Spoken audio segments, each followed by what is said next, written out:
our Jameson story, but there's only one founding father, and it is John Jameson. He was an enterprising young Scotsman that set up shop here in 1780. He was Scottish, not Irish, and Dublin City at this time was absolutely booming, its population rapidly increasing.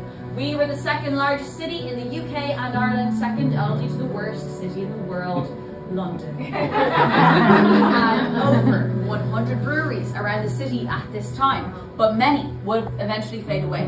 What people in Dublin didn't know is that a legacy of 245 years had begun. And now this here is the man of the hour, this is John Jameson. Beside him we have his wife, Margaret Haig. These two shared a passion for whiskey. They embraced adventure. Under their leadership, our distillery would grow, but they also embraced each other. These two had 16 children together. Yeah, it's the whiskey. And this is one of the children, John Jameson II. He would go on to become a master distiller. His father would then entrust him with a legacy. This legacy was of hard work, it was of unmatched quality, and of constant innovation. By the 1820s, our distillery then looked like this, covering over 5 acres here in Seafield. Between 1880 and 1905, we were operating at our absolute peak and under all cylinders.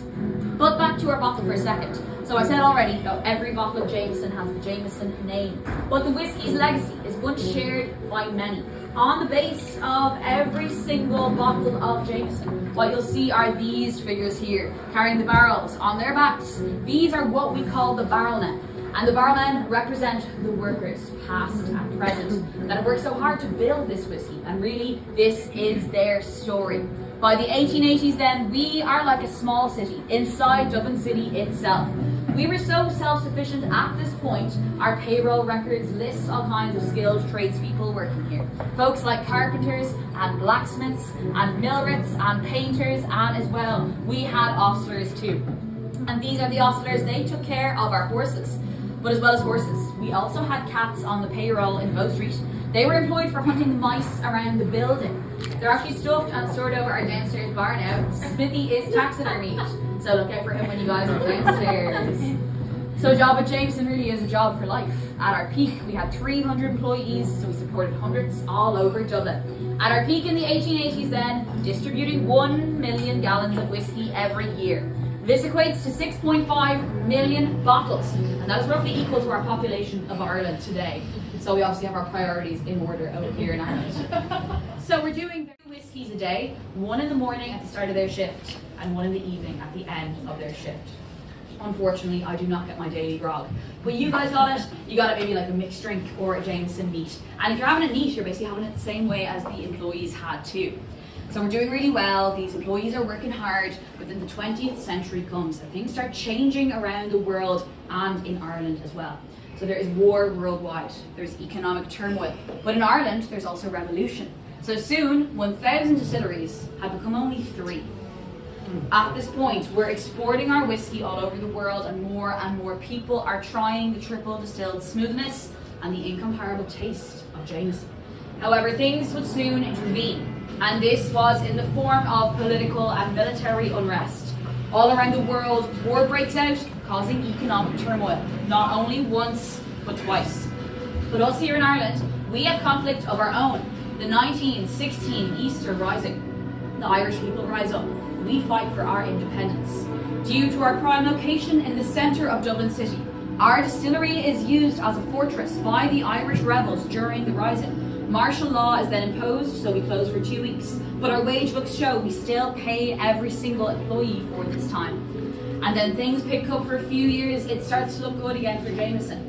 However, this success will be short-lived as a trade war with Britain breaks out. This results in restrictive trade tariffs. Making matters far worse, however, prohibition in the States. Are there many from the States on our tour today? Nice, okay. We'll never forgive you guys for this.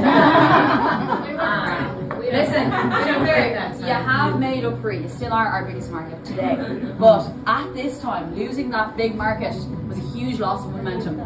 And then over 30 years, we lose the momentum. So by the 1960s, the Irish whiskey industry collapses.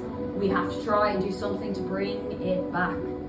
we drew on the spirit of sine metu, without fear. The guardians of the whiskey bearing John Jameson's name beside its time to either sink or swim.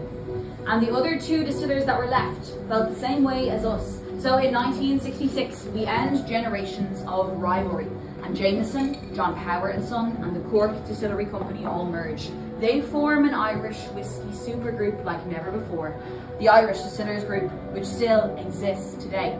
And now John Jameson's spirit is very much alive here still in Bow Street, but now our heart beats elsewhere, and it is in our Middleton Distillery down in County Cork. Here is now where we mature and where we distill our whiskey to satisfy an ever-increasing demand for Jameson worldwide. This is the perfect place to make our whiskey, and there the spirit of innovation is continuing. While this whiskey is steeped in tradition and in craft, we're always looking for new ways to innovate and to excite the whiskey drinkers of today, like yourselves, be it with new ideas or with new techniques, or as well experimenting with new flavours. Trying all sorts like the Jameson Orange, or the Jameson IPA, or the mad stuff like Jameson Cold Brew, or Jameson Stout Edition. We like to say there's something in Jameson for absolutely everyone. And that's why we say this isn't just a whiskey story. We say this is also a people story. Because this is about the barrelmen. This is about the coopers and the makers and the tasters and the barmen and the tour guides. And all of us that have been standing on 245 years of legacy together. We like to say that you're all also part of our legacy when you drink our whiskey. And that is why we say here in Bow Street, really, we are all barrelmen. I love the drama.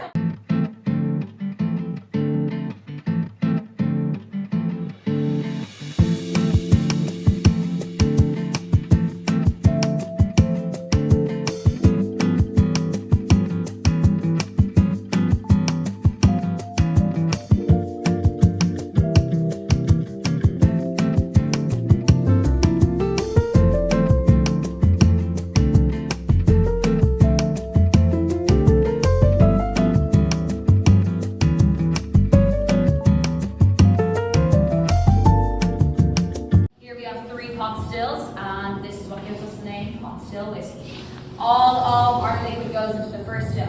Then we add some heat to the bottom. The heat then gets these vapors rising up the body and out the neck of our first still, containing our liquid wash. This is the wash still. The vapors rising up and out are blended with alcohol. That is because the alcohol has a lower boiling point than our water at 78 degrees Celsius. Meanwhile, our water's boiling point is at 100 degrees Celsius. The water then bubbles here at the bottom. Those alcohol vapors then rise up and out. Then the alcohol vapors are collected in the spirit receiver to be condensed, and then they become a liquid alcohol. That is our first still, and now we're just going to repeat this process in the second still here. This is called the faint still, and this gets rid of any impurities and any toxins in the liquid, but however it is not quite smooth enough yet for what John Jameson wanted his perfect whiskey to be. That's why we want to do it one more time in our third and our final still, triple distilling the whiskey here in the spirit still. Now, John Jameson found if you triple distilled, your whiskey would be twice as smooth. These copper pots gave us the name pot still whiskey, and this is the classic style of Irish whiskey, made of unmalted barley and malted barley. But Jameson is a blended whiskey, so we make another kind to mix into our pot still whiskey. That is a grain whiskey, made of malted barley and of maize. It is still triple distilled, but in a more modern machine, the continuous or the column still. Pot still whiskey is a bit spicier and more full-bodied, as it holds on to our fats and sugars longer. But in front of us are using two kinds of barrels, ex-American bourbon barrels from Kentucky in the US and ex-sherry butts from Jerez in Spain. These two would have lived a previous life maturing bourbon and maturing sherry. They will arrive to us empty, our alcohol then goes in and picks up all the flavours from those barrels. Take a look in front of you as well. There are two lids, bourbon and sherry. Open the bourbon lid first, stick your nose right.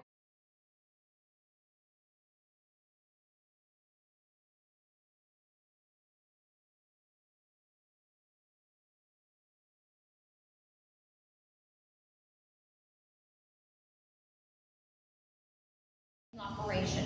Now is the part where we let the whiskey be, leaving this to mature for 3 years minimum. As this happens, the wood and the spirit work together. Take a look at the beakers in front of you. They show us our maturation process over time. It takes on the characteristics of the oak in colour. A big glass of whiskey and it's 64,000 bottles lost a day. They're very happy. Then we blend these two together, add some water, then this will be the Jameson you try all over the world. Irish whiskey by law is always made on the island of Ireland. And that is our whiskey science. So we know the science of Jameson now, and we know the history of Jameson too, meaning there's only one thing left to do. It's to drink our whiskey. Woo! So folks, if you have any questions for myself, I answer them better in the tasting room. This has media to keep up with. So keep your questions until the tasting room. If you have a non-alcoholic ticket, you'll have a green placemat. If you have a standard ticket, you'll have 3 whiskeys and a water.